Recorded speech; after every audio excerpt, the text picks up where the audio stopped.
البتہ پہلی صورت میں جن آفات سے پناہ مانگنے کا ذکر کیا گیا ان آفات کا تعلق کیا ہے؟ دنیا سے ہے، دنیاوی آفات ہے۔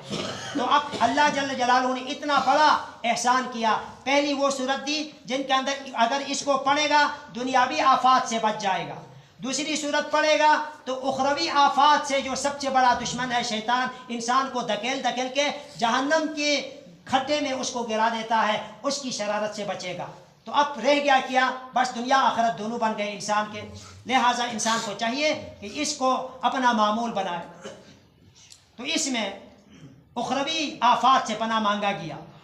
قل بسم اللہ الرحمن الرحیم، قل کہہ دے اے پیغمبر، اعوذ میں پناہ چاہتا ہوں برب الناس، لوگوں کے پروردگار کی، مالک الناس یعنی لوگوں کے بادشاہ کی پناہ چاہتا ہوں، الہ الناس لوگوں کے معبود کی پناہ چاہتا ہوں۔ اللہ کی تین صفات یہاں ذکر کی گئی۔ رب الناس، ربوبیت اللہ کی صفت ہے، سب کو عدم سے وجود میں لانے والا، نطفے سے انسان بنانے والا اور چھوٹے سے بڑا کرنے والا، یہ اللہ کی صفت ہے ربوبیت۔ مالک الناس، بادشاہ حقیقی اللہ ہی ہے، دنیا کا آخرت کا وہ حقیقی بادشاہ ہے، دنیا کی جو اندر جو بادشاہ ہے وہ مجازی ہے، حقیقت میں ان کی کوئی بادشاہت نہیں ہے۔ اور الہ الناس، معبود ہے، عبادت کے لائق وہی ہے، معبود برحق وہی ایک اللہ ہے، اس کے علاوہ کسی کی عبادت کی گنجائش نہیں ہے۔ تو میں اس اللہ کی جو تین صفات والا ہے اس کی پناہ چاہتا ہوں، من شر الوسواس، اس وسوسے ڈالنے والے کی برائی سے، الخناس، جو وسوسے ڈالتے ڈالتے جب اللہ کا نام بندہ لیتا ہے، شیطان انسان کے دل میں ہوتا ہے اور جا کے اس کے اندر وسوسے ڈالتا ہے، پھر جب یہ وسوسہ آتا ہے ایمان والا، کلمہ والا، اعوذ باللہ من الشیطان الرجیم پڑھتا ہے، تو یہ شیطان اس وقت یہ بھاگ جاتا ہے، وہاں قریب ٹھہرنے کی طاقت ختم ہو جاتی ہے اس کی، وہ پیچھے ہٹنے لگتا ہے، اس لیے اس کی طرف اشارہ ہے۔ میں ان تین صفات والے پروردگار کی پناہ چاہتا ہوں، من شر الوسواس، اس وسوسے ڈالنے والے کی برائی اور شرارت سے، الخناس، جو وسوسہ ڈال کے کلمہ والا جب اللہ کا نام لیتا ہے تو پیچھے ہٹنے لگتا ہے، الذی، اس وسوسہ ڈالنے والے سے پناہ چاہتا ہوں اللہ کی، یوسوس، جو وسوسے ڈالتا ہے، فی صدور الناس، لوگوں کے سینوں میں، من الجنت والناس، چاہے وہ وسوسے ڈالنے والا جنات سے ہو، چاہے وہ انسانوں سے ہو، انسانی شیطان بھی ہوتا ہے اور جنی شیطان بھی ہوتا ہے۔ وَكَذَلِكَ جَعَلْنَا لِكُلِّ نَبِيٍّ عَدُوًّا شَيَاطِينَ الْإِنسِ وَالْجِنِّ، اللہ فرماتے ہیں ہم نے ہر ایک نبی کے لیے دشمن بنائے تھے، انسانی شیطانوں میں سے اور جناتی شیطانوں میں سے، قرآن میں 7ویں پارے میں اللہ نے فرمایا۔ تو یہ شیطان دونوں قسم کے ہوتے ہیں۔ البتہ جو انسانی شیطان ہے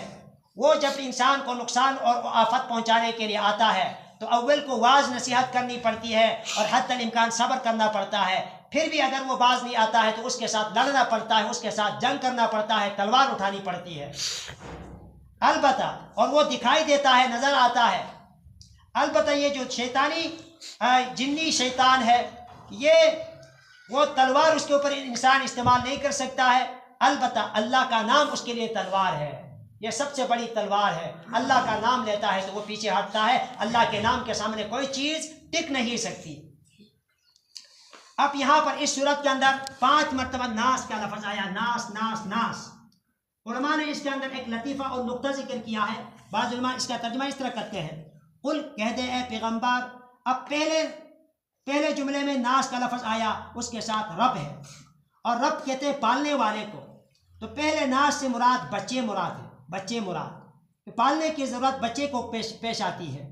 دوسرے ناس وہ اس کے ساتھ ملک کا لفظ آیا ہے، ملک بادشاہ کو کہتے ہیں، تو دوسرے ناس سے مراد جوان ہے، کیونکہ ملک بادشاہ کو کہتے ہیں اور یہ سلطنت میں پیش آتا ہے، اور بادشاہت جوانی کے عالم کے ساتھ زیب دیتا ہے، اچھا ہوتا ہے۔ اور تیسرا ناس اس کے ساتھ الہ کا لفظ آیا ہے، معبود الہ، اور الناس اس سے مراد بوڑھے ہیں، بوڑھے لوگ ہیں، کیونکہ بوڑھا انسان جب بوڑھا ہو جاتا ہے نہ چوری کر سکتا ہے، نہ زنا کر سکتا ہے، نہ کوئی اور کام کر سکتا ہے، اب مجبوراً آ کر کے اللہ کے سامنے عبادت کے لیے مجبور ہو جاتا ہے۔ تو بوڑھوں کا یہاں پر بوڑھوں کا معبود اور چوتھا جو ناس آیا ہے، چوتھا ناس، اس سے مراد اللہ کے متقی اور نیکوکار بندے مراد ہے،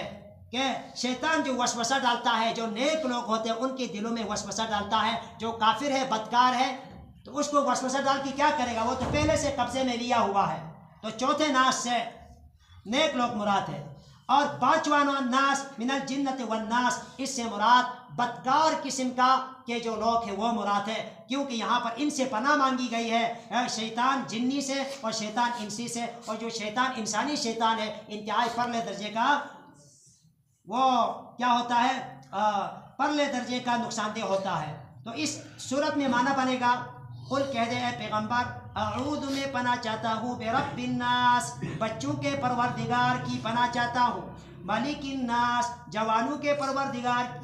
جوانوں کے بادشاہ کی پناہ چاہتا ہوں، الہ الناس، اور بوڑھوں کے معبود کی پناہ چاہتا ہوں، من شر الوسواس، اس وسوسے ڈالنے والے کی برائی اور شرارت سے، الخناس، جو وسوسے ڈالتے ڈالتے اللہ کا نام لینے پر پیچھے ہٹنے لگتا ہے، الذی، اس خناس سے پناہ چاہتا ہوں، یوسوس، جو وسوسے ڈالتا ہے، فی صدور الناس، نیک متقین لوگوں کے دلوں میں، من الجنت والناس، خواہ وہ جنات میں سے ہو، خواہ وہ انتہائی سرکش انسانوں میں سے ہو۔ اور قرآن جب ختم ہو جائے تو مسلمان کا کام کیا ہے، ختم ہو جائے تو اب چھٹی ہو گیا، یہ نہیں ہوتا۔